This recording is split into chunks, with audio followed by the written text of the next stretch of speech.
Седзячы за шклом у бэжавым камбінезоне, які, здавалася, быў на некалькі памераў большым, Бэйлі гаварыў тэлефон, усталяваны побач з акном, а голас яго быў скажоны шэптам.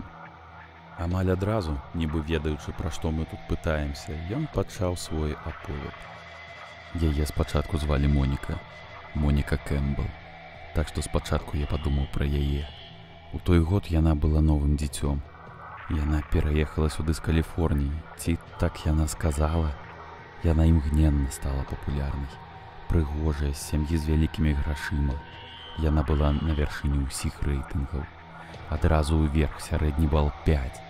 Яна прыйшла на першую трэніроўку па валейболе і ўсе зразумелі, што яна стане лепшым гульцом каманды.